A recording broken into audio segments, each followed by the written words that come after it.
UKLO 1 year masters. No IELTS required up to 5 years visa. High visa success rate. అంటే మీ career కి ఇదొక పరాకాష్ట అని చెప్పొచ్చు. Really yes brother, Amitabh Bachchan గారికి చెప్పడం అంటే రియల్లీ ఎందుకంటే ఇంకా ఆయన ఇప్పుడున్న మెగా సూపర్ స్టార్స్ ఇంకా ఆయన ఈ 80 ఏళ్ల వయసులో కూడా ఇంత యాక్టివ్గా చేయటం, అప్పుడు మనకు ఒక అవకాశం రావటం. ఎస్ నేను ఇండస్ట్రీకి వచ్చినప్పుడు సాయి కుమార్ గారు డబ్బింగ్లో బాగా బిజీగా ఉన్నారు, పీక్లో ఉన్నారు. రతన్ అన్నయ్య చెప్తున్నారు, ఘంటసాల రతన్ కుమార్ గారు, వీళ్ళిద్దరూ మనకు డబ్బింగ్లో మేము ఒక రామారావు గారు నాగేశ్వరరావు గారు లాగా ఫీల్ అవుతాం. వాళ్లే మాలాంటి ఎంతో మందికి రోల్ మోడల్స్.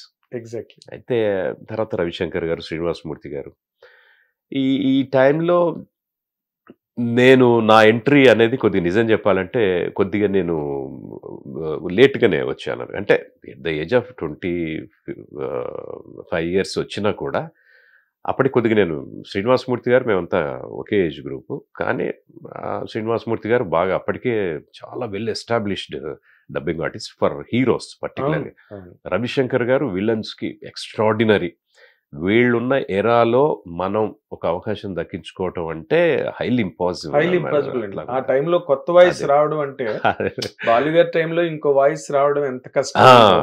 ఎస్ ఎగ్జాక్ట్లీ, ఇది కూడా అంతే. అలాంటి ఎరాలో వచ్చినప్పుడు కొన్ని అవకాశాలు నాకు కూడా అనుకోకుండా మమ్ముట్టి గారికి చెప్పటం, మోహన్ లాల్ గారికి చెప్పటం, విజయకాంత్ గారికి చెప్పటం, కొన్ని మూవీస్ శాటిలైట్ కోసం చేశాను. రజనీకాంత్ గారికి కూడా వెన్నెలకంటి గారు రాశారు, కృష్ణేశ్వరరావు గారని ప్రొడ్యూసర్ చెన్నై పిలిచి, ఇది ఓన్లీ ఫర్ శాటిలైట్, అంటే నాట్ ఫర్ రిలీజ్ థియేట్రికల్ కాకుండా మామూలుగా ఎక్కడో జెమిని మూవీస్లోనే ఎక్కడో రిలీజ్ అయ్యేది సినిమా అంటే. అప్పుడు 79లో ఆయన కుప్పత్ రాజా అని ఒక సినిమా చేశారు. ఆ సినిమా నాన్ పోట్ర సవాల్ అని ఒకటి, పడికాదవన్, ఎంగియో కెట్ట కోరల్, ఇలాంటివి. అండ్ ఎముడికి మొగుడు చిరంజీవి గారిది రీమేక్ చేశారు, ఆ పేరు ఏం పెట్టారు తమిళ్లో మర్చిపోయాను నేను. ఇట్లా 5 సినిమాలు చెప్పాను నేను ఆయనకి, రజనీకాంత్ గారికి. ఇది శాటిలైట్. ఎలా ఫాలో అయ్యారండి రజనీకాంత్? చాలా కష్టం, చాలా స్పీడ్. అసలు నన్ను మనో గారు, సాయి కుమార్ గారి తర్వాత మనో గారు చెప్తున్నారు అప్పటికి. చెప్తుంటే చెన్నైలో అంతా సరే బడ్జెట్ ఉండదుగా సినిమాకి. మనోగారు అంటే అప్పట్లో అయినా ఒక 4-5 లక్షలు తీసుకుంటారు. ఇక్కడ సినిమాకి 10,000 20,000కి మించి బడ్జెట్ లేదు.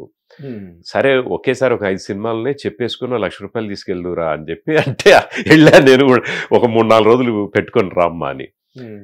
నేను 3-4 రోజుల్లో 4-5 సినిమాలు ఎలా చెప్పగలుగుతాం? అందులో రజనీకాంత్ గారి కానీ రకరకాల ఆలోచనలతో డౌట్స్తో నేను వెళ్ళా. వెళ్ళిన తర్వాత మొదటి రోజు అస్సలు ఆయన స్పీడ్ అందుకోలేకపోయాను నేను. ఏంటి ఎలా చెప్తున్నారు వీళ్ళు? దట్టు అది అన్ని VHS ఇందులోంచి సీడీల్లోంచి డౌన్లోడ్ చేయడంతో 24 ఫ్రేమ్స్కి మించి అది కొద్ది ఫాస్ట్లో ఉంది. 25-26లో రికార్డ్ అయ్యిందేమో, ఇంకా ఫాస్ట్ ఉంది పిక్చర్. చూశాను అందరుండి ఏదో హైదరాబాద్ నుంచి పిలిపించారు ఇక్కడ ఉన్న ఆర్టిస్టులు కాకుండా. ఈ అబ్బాయి సింక్ పట్టుకోలేకపోతాడు ఏంటి అన్నట్టుగా ప్రొడ్యూసర్ గారు కూడా కొద్దిగా ఫీల్ అయ్యారు. ఒక హాఫ్ డే అయ్యింది, లంచ్ వచ్చే టైంకి, లంచ్ బ్రేక్ అనే టైంకి ఒక్క సీన్ చెప్పానేమో. పడికాదవని స్టార్ట్ చేసాం ఫస్ట్. ఇంకా చెప్పగలనా లేదా, అయ్యో అనవసరంగా వచ్చి వీళ్ళ టైం అంతా డిస్టర్బ్ చేశానేమో ఏంటో పాపం అని చెప్పేసి ఆలోచిస్తూ భోజనం చేస్తున్నానే కానీ ఎలా అని మొత్తానికి ఒక ఫార్ములా పట్టుకున్నా. అది నా కెరీర్కి ఎంత పెద్ద హెల్ప్ చేసిందంటే లాట్రా నా టెక్నిక్. అప్పుడు అర్థమైంది అసలు లిప్గా డబ్బింగ్ చెప్పాల్సిందని, బాడీకి చెప్పాలన్నది. తర్వాత ఏమైంది, లిప్ ఏమో కనపట్ల, మానిటర్ చిన్నగా ఉంది, ఏమో ఫాస్ట్ ఉన్నాను. ఇక లిప్ కనపడలేదు. అందులో బ్లాక్ అండ్ వైట్లో ఉంది ఒక పిక్చర్. అంటే మనకు రావటం రెండరింగ్ బ్లాక్ అండ్ వైట్లో వచ్చింది. సో ఇంకా బాడీ మూవ్ అవుతుంటే ఆ బాడీ లాంగ్వేజ్కి చెప్పడం మొదలుపెట్టా. లిప్పు పట్టుకోలేము అసలు, అంత చాలా ఇదిగా ఉంది. అందులో ఫాస్ట్లో ఆ బాడీకి ఆ టెక్నిక్ ఫాలో అయిన తర్వాత మధ్యాహ్నానికి ఫస్ట్ హాఫ్ కంప్లీట్ చేశా. ఇంకా నెక్స్ట్ డే ఆ సినిమా ఫస్ట్ హాఫ్ అయిపోయి ఇంకొక హాఫ్ ఫినిష్ చేసి, ఆ తర్వాత థర్డ్ డే 1:30 సినిమా చెప్పటం. మొత్తానికి నేను అనుకున్న వాళ్ళ షెడ్యూల్లోనే 5 సినిమాలు ఫినిష్ చేశాను.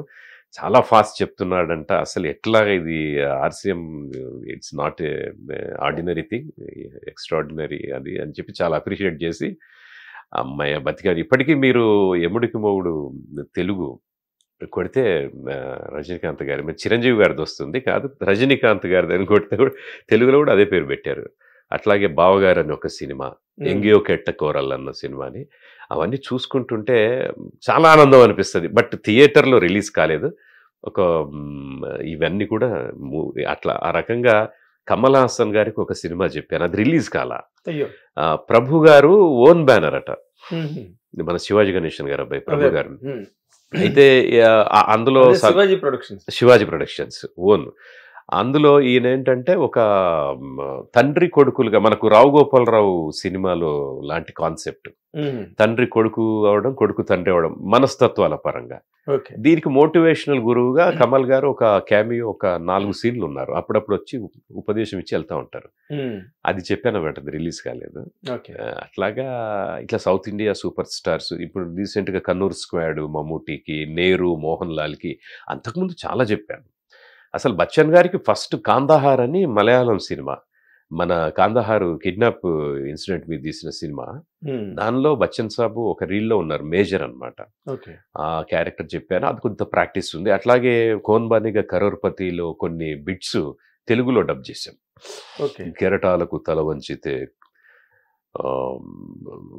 రత్నాలను ఎప్పుడు అందుకోలేవు అని అట్లాంటి తెలుగులో డబ్ చేశారు, ట్రాన్స్లేట్ చేశారనమాట.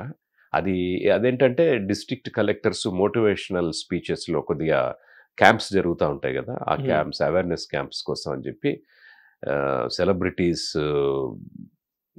మెసేజెస్ అని పెట్టారు. అటువంటి కొన్ని చేశాను. ఆ రకం కొంత ప్రాక్టీస్.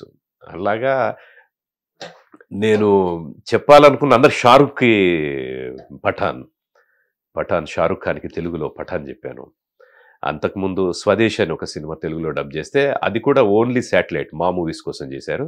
బట్ పఠాన్ మంచి హిట్, థియేటర్లో కూడా 2 వీక్స్ హౌస్ఫుల్ వెళ్ళింది. పఠాన్ షారుఖ్ గారికి, అట్లాగే సల్మాన్ భాయ్కి దబంగ్ తెలుగు చెప్పాను, అక్షయ్కి పృథ్వీరాజ్ చౌహాన్ చాలా చెప్పాను, అక్షయ్ కూడా. తర్వాత Ajay Devgan once upon in Mumbai, once upon A time in Mumbai, అది అట్లా. అసలు మీరు ఎవరికి చెప్పారో లిస్ట్ కన్నా ఎవరికి చెప్పలేదు వేసుకుంటే ఈజీ అవుతుందేమో.